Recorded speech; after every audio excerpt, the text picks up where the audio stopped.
Yeah, we want Dallas. We 6-6, the year for it don't matter. Cause we still the NFC's champions. Yeah, we got the better number 4. We got the better star receiver. And you know that, bro. Whoa, whoa.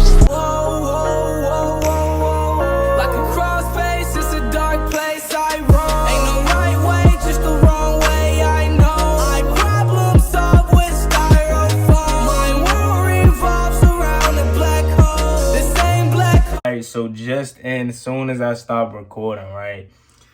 So Montez Sweat, a person that we thought we were gonna get back this week, dealing with the jaw.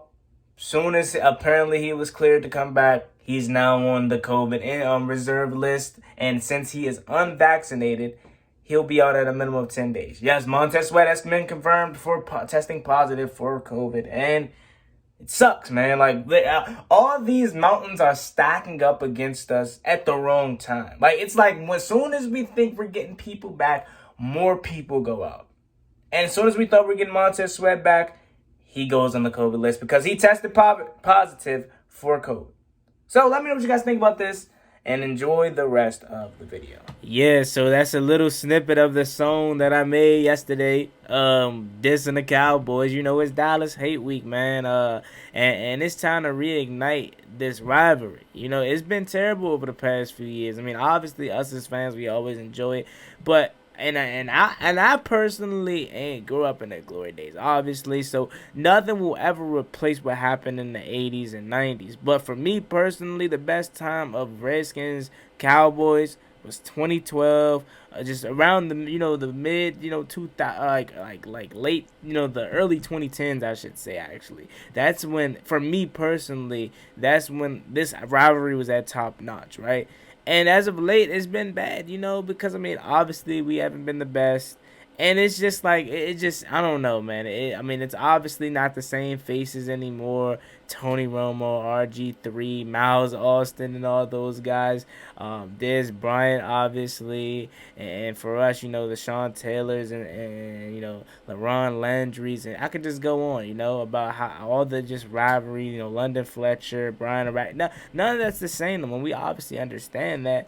But, as a part of that song was to have a little bit of fun, and obviously because we hate the Cowboys, and that was really, something true for real. But it's kind of reignite the rivalry, man, because it's been dry, the past couple years. So me as a content creator, me as a person that talks about the Washington football team, I felt like it was something fun to do. So if you guys haven't heard the full song, link is in the description. Make sure you guys go below and check that out. It's really, really good. You know what I'm saying? I can low-key, be a rapper, but nah.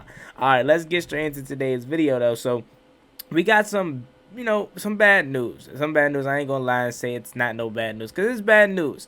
But before we get into today's video, I want to ask that you guys go down below, leave a like on this video, subscribe if you're new, and turn on post notifications so you get notified when I upload a video about the NFL, or in this case, I watch the football team. Now, let's get straight into today's video. So, we've got a confirmation in a way of tight end Logan Thomas. So we know what happened Sunday. Logan Thomas suffered a knee injury versus the Las Vegas Raiders, and it was at the hands of Yannick Ngakoue. As you'll read here, Washington tight end Logan Thomas may have avoided a torn ACL last Sunday, but he didn't avoid season-ending knee injury. Ben Standing of The Athletic reports that Thomas is expected to be placed on injured reserve. Thomas was hurt when Raiders defensive end Yannick Ngakoue hit him in the knee. In Washington's head coach response, Ron Rivera said it was avoidable play late in the game. And we know that, though, right? Like, we know it was avoidable. Again, it was the backside of a play, so he didn't even have anything to do with the play. And Yannick Ngakoue is just not a good look for him, because personally, he has a history of, playing a little foul. So it's not like it's a person that has a good reputation and he just did it by accident. And I'm not saying he did it on purpose, but like, when you're a guy of your stature that's known for, doing some foul stuff, you can't be out here doing that, right? And it sucks for us because we just got Logan Thomas back, and we saw how huge he is. Like, even when he's not getting the ball, he's such a huge threat that you have to worry about. I mean, the guy is 6'6", and that touchdown pass that Taylor Heinicke threw, if that's anybody else besides Logan Thomas, that's not a catch. I mean, it was already bad enough that Taylor sailed it, So the height pretty much saved him. But the guy, he initially caught it with one hand, then he brought it down with two. So like we know how important Logan Thomas is, and it just sucks because this guy was set to have a breakout year in 2021. I mean, he just got paid last year, and I'm not even over exaggerating. I know a lot of people gonna say you're being a homer or whatnot.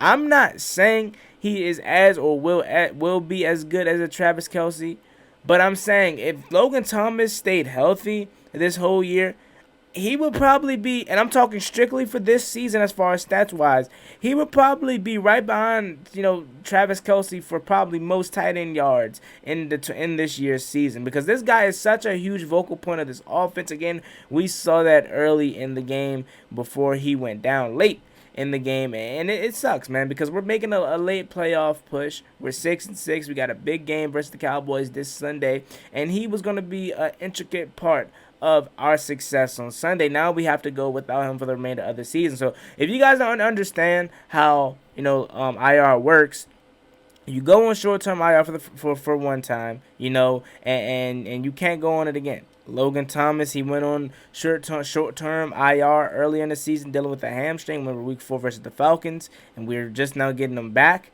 And then in the game that he really played the most in, because he did play in the Seattle game, but we really didn't see much of Logan Thomas for real. He got more in the game versus the Raiders, and it sucks because the game that he finally, is starting to feel like Logan Thomas again. He goes out again, and he has to get placed on IR again, which means his 2021 season is over, as you read in the little short paragraph here on your screen. And again, it just sucks, man. It sucks for us. It sucks for Logan as a person. Now, I guess some slight good news is that it's not an ACL injury, right? It's not an ACL injury. At least we don't know, right? But I don't think it's an ACL injury because typically when it's an ACL injury. I mean, like when it was Chase Young's injury, we immediately knew that. Like we didn't even need doctors to tell us, reporters to say it was an ACL. We knew as fans immediately when he went down. We knew it was a knee. We knew it was a knee because no contact, writhing in pain. We knew it was an ACL. We already knew what that was, right? So we already had trauma from that. Then in week 4, Torrey McTyer went down with a knee injury. We already knew what that was. So it sucks, right? And I don't think it's ACL again because, again, like those two guys on our team this year, we knew when it was ACL. It's rare that they go get tested for ACL or an X-ray for ACL, MRI, for ACL, and it turns out that it's not an ACL, but then it is an ACL. Like that doesn't make sense because if it's an ACL originally, they would know that, right? So I don't think it's an ACL. However, maybe it's like maybe an MCL sprain or something like that.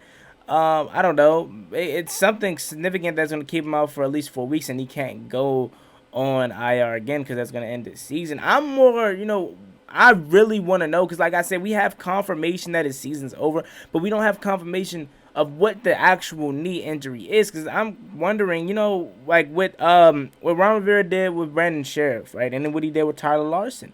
MCL sprain, I'm not saying it's an MCL sprain. I'm just speculating it could be way worse than the MCL sprain. But I'm just speculating that what he did with Tyler Larson and Brandon Sheriff was he allowed them to stay on the active roster, but they didn't play. We already knew they wasn't playing. But he avoided having to put them on IR. So I was wondering, especially with Logan Thomas already being put on IR once, did they consider, not putting him on IR and keeping him on the active roster, or did they just know flat out it doesn't matter if it's ACL or not? We know it's significant enough that his season is over. Maybe that's what they did, and that's why his season is over. But now looking forward at things, we have to move without him. Ricky Seals-Jones, John Bates, even Sammy Reyes. They're gonna have to step up big time. We hopefully are getting Ricky Seals-Jones back this week. I think we should.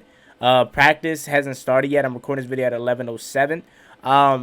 And I think we'll be good. I think Ricky Seals-Jones could hold it down. With a little bit of John Bates sprinkled in there. But with Logan Thomas going to IR, we're bringing up running back Jonathan Williams. And I think that may be a sign that J.D. McKissick isn't, healthy. But again, we don't know. Maybe we're just trying to fill that void or fill that role of Logan Thomas.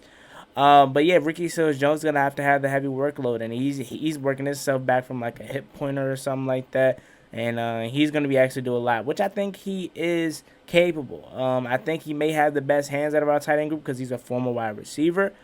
And we'll see what can happen, but it sucks, man, because Logan Thomas, again for like the 50th time in this video, he was due for a big year, man, and you could just see flashes of how good this guy can be when he is healthy. And hopefully he can be ready for the 2022 season. Hopefully it's nothing severe, like to the point where he's going to have to spend some time on the shelf at the start of training camp, at the start of the 2022 season, because we're going to need this guy. I mean, again, I don't know how many times I have to say it because you guys watched this so you guys understand, but he's really a safety blanket. Again, back of the end zone, or not the back of the end zone, but just in the end zone in general. If that's anybody else, that's not a touchdown. Taylor Heinicke sold that ball, and Logan Thomas was able to climb the ladder and get it. Not just with two hands, but initially one hand to begin the play. So again, it sucks, man. But hopefully Ricky Seals-Jones can fill his shoes, and hopefully we won't be missing Logan Thomas as much. But I know we're going to anyway. So yeah, man, that's all I really have for you. I just want to bring you guys this little update. So I mean, it's kind of a confirmation in a way of, yeah, his season's over, but it's not a confirmation from the standpoint of what the knee injury is. It just says a knee. So I mean, I guess we can semi-confirm that it's not a torn ACL, but we don't know if it's a torn MCL. We don't know if it's a sprained MCL. We don't know if it's a sprained ACL. We don't know what it is. It's just the knee. But again, the knee injury that he has sustained is significant enough to keep him out for the remainder of the 2021 season. So that sucks. But again, we got to move forward. We got to wipe the slate clean. Hopefully we can get Ricky Seals-Jones back. Hopefully John Bates could still work on his hands, because the guy John Bates, man, John Bates can be really, really good. If he gets consistent hands, he could be really, really good. You know what I'm saying? So we're going to need those guys heavy, I say. So yeah, man, it's me, Will One Gotti. Like, comment, subscribe. Hell to the Washington football team. Let me know how you guys feel about this video down below. As always, I'm out. Peace. Give it! Cross me one time, that's gonna get you popped. Get you popped.